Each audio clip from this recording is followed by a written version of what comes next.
Hello students, good morning and happy new year. Students, आज आपके chapter number 7 यानी आज आपके क्लास हैं वो है इंग्लिश रीडर और चैप्टर नंबर है 7 द फुलिश बर्बर। एक मूर्ख नाई। फुलिश का अर्थ होता है मूर्ख और बर्बर का अर्थ होता है नाई जो बाल काटता है दुकान पर, वो नाई। Okay, yes. तो देखिए, given below are some pictures of helpers, look at them the complete the blanks using appropriate letters. First pictures देखिए, उसमें किसान दिख रहा है। क्या दिख रहा है? किसान, फार्मर। तो इस जो आपके मिस वर्ड हैं उसमें आपको फिल करना है farmer, FARMER, farmer. Second picture postman की है, थर्ड पिक्चर्स बर्बर की है एंड फोर्थ पिक्चर्स है वो है डॉक्टर्स की। तो जो लेटर्स मिस हैं उसको आप अपने बुक में भर देना। ओके, यस, यानी फिल कर देना। चलिए, एक मूर्ख नाई, द फुलिश बर्बर। कैसे होता है मूर्ख नाई, इसको अपन पढ़ेंगे। Okay, yes. जस्ट स्क्रीन के ऊपर देखिए स्टूडेंट्स, ए मर्चेंट नेम्ड भोलाराम लाइव्ड इन ए स्मॉल टाउन। एक छोटे से शहर में भोलाराम नाम का एक व्यापारी रहता था। कौन था?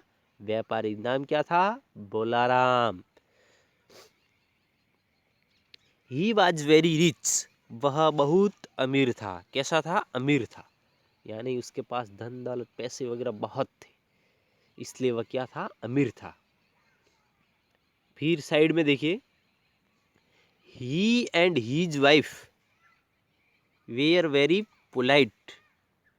वह और उसकी पत्नी, भोलाराम और उसकी पत्नी बहुत विनम्र यानी सरल स्वभाव के थे। वन डे, एक दिन, क्या होता है उसके साथ? भोलाराम लॉस्ट हीज शिप्स इन ए स्ट्रोम एट सी। भोलाराम ने एक समुद्र के तूफान में अपना जहाज खो दिया। भोलाराम के पास एक जहाज था और समुद्र में ऐसा तूफान आया कि उसने वो जहाज खो दिया। He lost all his property also.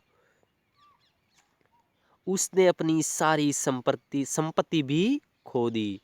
यानी उसके पास ये जहाज था और जो जितनी भी संपत्ति थी वह उसने क्या कर दी? खो दी।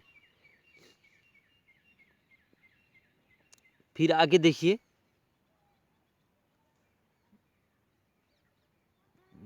वन नाइट, एक रात, क्या होता है भोलाराम के साथ? He had a strange dream of a monk talking to him. एक रात उसे एक साधु से बात करने का अजीब सा सपना आया।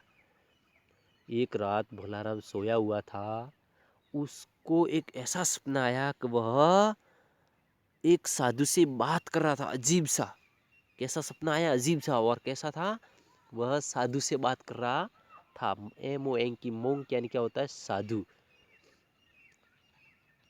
फिर वह साधु क्या कहता है देखिए, when you wake up in the morning. साधु क्या कहता है? When you wake up in the morning, आप सुबह जल्दी उठना। In the you will find me at your doorstep. तुम मुझे अपने द्वार पर पाओगे। आप सुबह जल्दी उठना और मैं आपके द्वार यानी दरवाजे पे आऊंगा। If you touch my head with stick, यदि आप मेरे सिर को छड़ी से छूते हैं, एक छड़ी होगी, इससे आप छूते हैं तो I will change into gold, तो मैं एक सोने में बदल जाऊंगा। यह सपने में बात हुई उस साधु के साथ। फिर आगे क्या होता है देखिए, द नेक्स्ट मॉर्निंग, सुबह, अगली सुबह, there was knocking at the door. Bholaram के मन में तो वो था कि कैसे सुबह हो और कैसे कोई साधु आए और मैं उसके सिर पर एक स्टिक यानी ने छड़ी रखूं तो वह सोने में बदल जाएगा। तो नेक्स्ट मॉर्निंग अगली सुबह there was knocking at the door. अगली सुबह द्वार खटखटाया गया। अगली सुबह हुई, जैसी सुबह हुई एक द्वार खटखटाया। Bholaram thought is was the monk. Bholaram ने सोचा कि वह साधु ही होगा। बट इट वाज द बर्बर, लेकिन वह एक नाई था। जो बाल काटता है न, वह एक क्या था? नाई था। The barber is here to cut your hair. फिर ये कौन कहता है? भोलाराम की वाइफ कहती है कि यह नाई आपके बाल काटने के लिए आया है। फिर आगे क्या होता है देखिए। The barber head. अब भोलाराम के तो मन में यही चल रहा था कि जैसे साधु आएगा और मैं उसको टच करूंगा और वह सोने में बदल जाएगा। लेकिन बैड लक कि वह एक बर्बर यानी एक नाई आया था भोलाराम के बाल काटने। यस, फिर आगे देखिए। The barber had hardly started cutting the merchant's hair when there was another knock. नाई अपने बाल काटने के लिए आया था। ओके, नाई ने मुश्किल से ही बाल काटने शुरू किए। थोड़ी देर बहस हुई, फिर मुश्किल से बाल काटने शुरू किए थे कि एक और दरवाज़ा खटखटाया। वापिस एक बार दरवाज़ा खटखटाया। पहली बार खटखटाया तब तो एक बर्बर आया, और फिर नेक्स्ट एक बार और दरवाज़ा खटखटाया। Bholaram picked up a stick and touch the this time, इस समय इट वाज द मोंग। जैसे ही दरवाजा खटकाया, इस समय एक बार साधु आया। अब भोलाराम का देखो सपना सच हो रहा है। क्या आया? साधु आया। Bholaram picked up a stick and touch the monk's head. Bholaram ने तुरंत यानी फास्ट छड़ी को उठाई और उसके सर पर रखा और साधु को छुआ, यानी टच द मोंक हेड, यानी साधु के सिर को छुआ। The monk turned into the huge statue of gold instantly. साधु को तुरंत स्टूडेंट्स, भोलाराम ने छड़ी को उठाया और उस साधु को छुआ। साधु तुरंत सोने की एक विशाल मूर्ति में बदल गया। जैसा साधु आया था वैसा का वैसा एक विशाल स्टेचू यानी मूर्ति में बदल गया, और वो भी किसकी? सोने की मूर्ति में बदल गया। फिर देखिए, माय डियर वाइफ, मेरी प्रिय पत्नी, we are again rich again. हम फिर से अमीर हो गए। यानी एक किसने कहा? Bholaram. The monk turned into the money. I can not believe my eyes. वाह! साधु पैसे में बदल गया। मुझे मेरी आंखों पर विश्वास नहीं हो रहा था। ये कौन देख रहा था?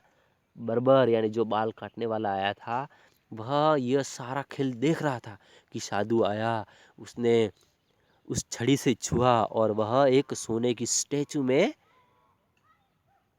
बदल गया। और वह साधु कह रहा है कि मुझे आंखों पर विश्वास नहीं हो रहा कि वास्तव में क्या हो रहा है।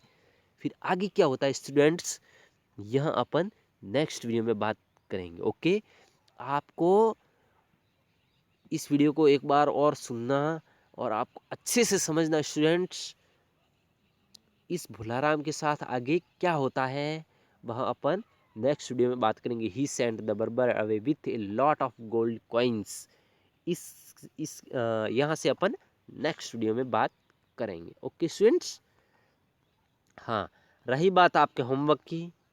स्टूडेंट्स, होमवर्क मैं आपको बता देता हूँ। देखिए स्क्रीन के जस्ट ऊपर देखिए वर्ड गैलरी। क्या है? Word gallery. इसको आपको 1 2 3 4 5 6 7 8 9 10 11 12 टोटल 12 वर्ड गैलरी, यानी टोटल 12 वर्ड्स हैं। इसमें से आपको 12 आप एक नोटबुक में लिखकर आपको इवनिंग में 5 o'clock पे सबमिट करवाना। ये रहेगा आपका होमवर्क। पता ही है आपको, इवनिंग में 5 o'clock पे सबमिट करवाना है, और अच्छी एंड बेस्ट हैंड राइटिंग में धीरे धीरे लिखकर आपको सबमिट करवाना है। और चलिए स्टूडेंट्स, अपन मिलेंगे नेक्स्ट वीडियो में। तो वीडियो को लाइक करें एंड चैनल को सब्सक्राइब ज़रूर करें। थैंक यू स्टूडेंट्स, मिलते हैं अपन नेक्स्ट वीडियो में, बाय बाय।